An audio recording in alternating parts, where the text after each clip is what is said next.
मेरे channel school kid में। मैं रेखा तिवारी आज आपके सामने फिर एक नई वीडियो लेकर आई हूँ जिसमें मैं बताऊंगी समास। तो बच्चों पहले भी मैं समास बता चुकी हूँ।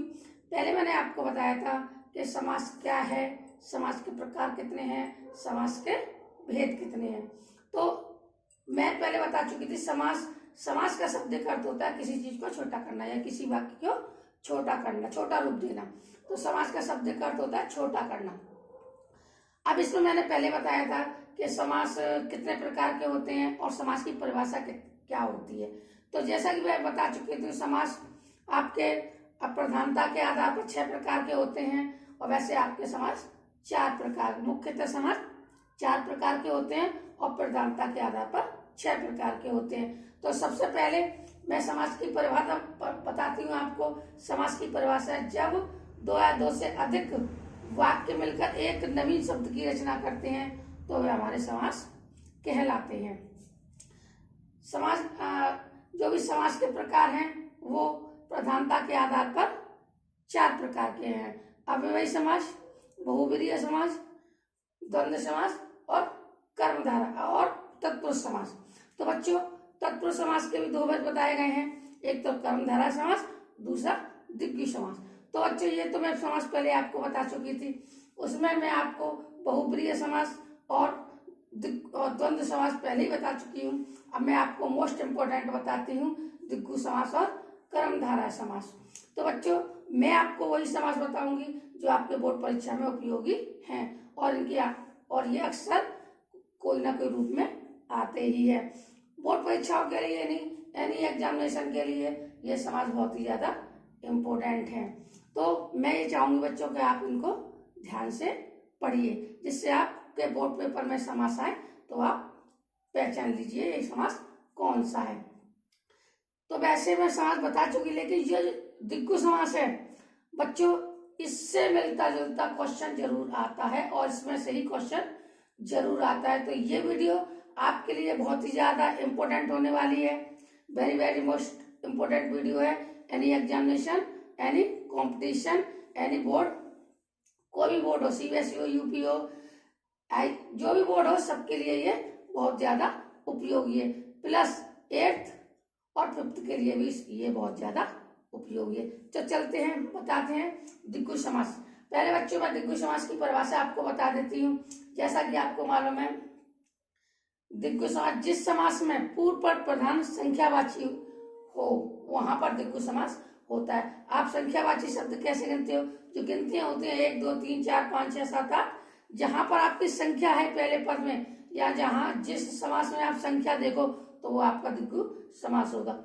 मैं जो परिभाषा लेके आई हूँ ये बहुत ही ज्यादा सरल, आसान और ट्रिक के साथ लेके आई हूँ, जिससे आप आसानी से समझ सको। यानी जहां आपकी गिनती नजर आए आपको किसी भी समास में तो आपका वो द्विगु समास होगा। ठीक है, जैसे त्रिनेत्र, 3 नेत्र वाला, नौरत्न यानी नवरत्न, पंचतत्व, ठीक है, नवग्रह आदि। जैसे भी आप संख्यावाची शब्द देखो तो आप तुरंत पहचान लो वहां पर कौन सा समास है। अब मैं दूसरा समास है आपका कर्मधारय समास। बच्चों ये जो समास है ये दोनों ये तत्पुरुष समास के उपभेद हैं। सबसे मेन क्वेश्चन है आपका, जैसे पेपर में पूछ लिया जाता है कि प्रधानता के आधार पर समास तत्पुरुष समास के कितने भेद होते हैं, तो आप बता सकते हो कि तत्पुरुष समास के 2 भेद होते हैं, द्विगु समास और कर्मधारय समास।